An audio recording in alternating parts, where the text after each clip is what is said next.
What's up, guys? Neil over here taking a look at Stokastic's MLB DFS Lineup Generator for tonight's slate. While you're coming in, please do like the video, subscribe to the channel if you haven't already, and hit that notification button so you can get alerts when our shows go live. Of course, if you have not yet signed up for the Lineup Generator, you can still get it for 50% off your first week using the link in the YouTube description or in my tweet if you're on Twitter. It's going to be just $4.48 for your first week, still going to be just $8.95 for subsequent weeks. Great deal for a tool that is only going to give you long-term profitable lineups. We're going to start here by looking at some DraftKings lineups. I want to do all stack types, all lineup types, and I'm not going to lock anybody in. All right, first lineup we get here is a 4-4 Orioles and Brewers lineup with Hunter Brown and Aaron Nola as the pitchers. Let's start by looking at the top pitchers tool, how Aaron Nola and Hunter Brown look there. Aaron Nola, top of the board with a 21% chance of being a top 2 pitcher. Hunter Brown, 4th overall with a 13% chance of being a top 2 pitcher. And then for the stacks, we've got the Brewers and the Orioles. Let's look at the top stacks tool. Both, upper quartile approximately. We've got the Brewers with a 6% chance of being the top stack. The Orioles, again, with the 6% chance as well of being the top stack. Looking at the individual bats, we've got a lot of really low owned bats here. So not surprising to see that this one ends up on the contrarian side of the scale here. Looks like a really nice lineup. Obviously projects well. Every lineup we're going to get here is generally going to project, around top 10% in terms of projection. And then in terms of ownership, it's going to jump all over the place. This is kind of what I like to see. We're on the contrarian side of the scale, and it is close to being the optimal projection as well. Of course, as I said, every lineup we're going to get here is going to be a plus EV long-term profitable lineup. So even if it does end up, we get some lineups that are on the far chalky end of the scale, they've been run through the sims and they've still been found to be plus EV long-term. But this one, maybe a little bit more likely to take down a GPP. All right, let's save this one. Take a look at one more. So here's one example that is on the far chalky end of the spectrum, but again, it's been run through the sims and found to be a plus EV lineup in the sims. Maybe has a lot of min cash equity, and on top of that, occasionally will also bink a GPP. So now we've got Logan Allen and Aaron Nola as the pitchers for this one. Nola, top of the board, again, 21% chance of being a top 2 pitcher. Logan Allen, 5th overall, 13% chance of being a top 2 pitcher. And this one, we've got a Red Sox 5-man stack, no secondary stack.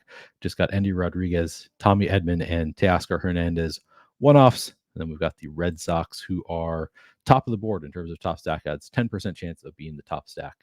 Looks like a nice lineup. Again, much chalkier than the last one. And we've got, Tommy Edman under 10% ownership, but a lot of the bats here, Endy Rodriguez, I guess 6%. So we're, kind of using the one-offs to bring down the ownership on the chalky Red Sox, but still ends up being a fairly chalky lineup.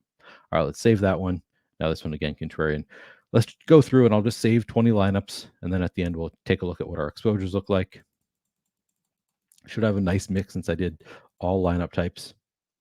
All right, so after 20 lineups, I have 60% Rafael Devers, 40% Aaron Nola, 40% Justin Turner. Pretty spread out here overall outside of the 60% Rafael Devers. I might try and, get rid of a couple Rafael Devers lineups, bring him down to about 50% ownership, go find some other lineups that don't have him in there. But overall, this is spread out enough that I think I would be okay with this level of spread in a 20 lineup set. If I were doing 150 lineups, I usually want to, spread out my exposure a little bit more. I probably don't want 60% of any bat, but when I'm just doing 20 lineups, I'm okay being pretty condensed to one team. So I think I'm generally happy with this exposure. Maybe I'd get rid of a few of these Devers lineups, try and get it below 50%. Let's take a look at some FanDuel lineups as well. Again, you're going to do all stack types, all lineup types, not going to lock anybody in. All right, FanDuel. First lineup, we see David Peterson as a pitcher at under 1% ownership. We have a 4-man Houston stack, 4-2.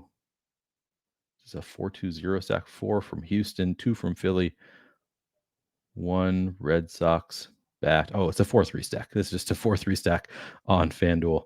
All right. And then we've got David Peterson as the pitcher. Take a look at the top pitches tool first on FanDuel.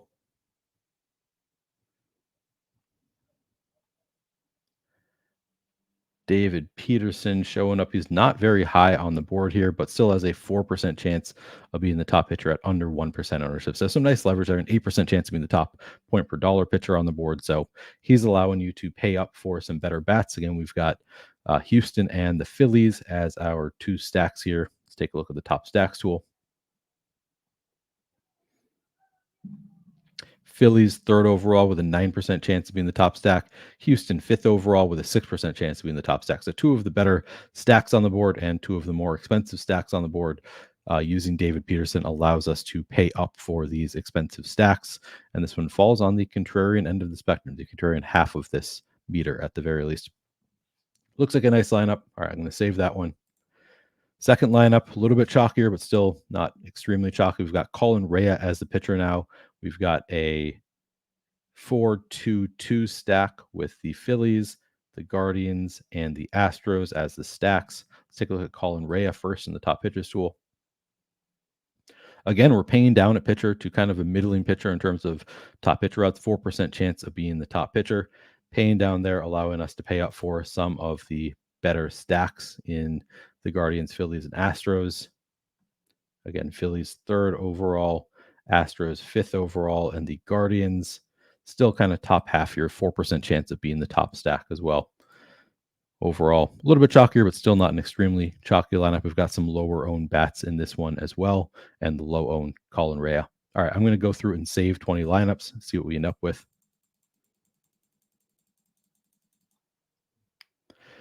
All right, after 20 lineups, we have 60% Bryce Harper, 50% Aaron Nola, 35% Trey Turner. Similar analysis to the DraftKings analysis there. We're getting Rafael Devers, 60%.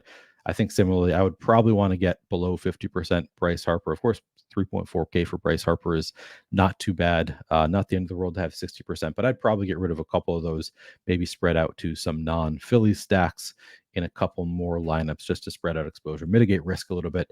If you don't want to do that, though, I mean, you'd be totally fine running this 20 lineup set. You just, you're taking on a little bit more risk having so many of your lineups being Philly stacks with 60% Philly stacks here. So I'd probably spread it out to a couple different types of stacks that don't involve the Phillies, but that's really a matter of personal preference and risk tolerance. All right, that is going to do it for this video. Thank you so much for watching. And again, if you haven't hit that like button, really does help out a lot. So I'd appreciate it if you hit that like button.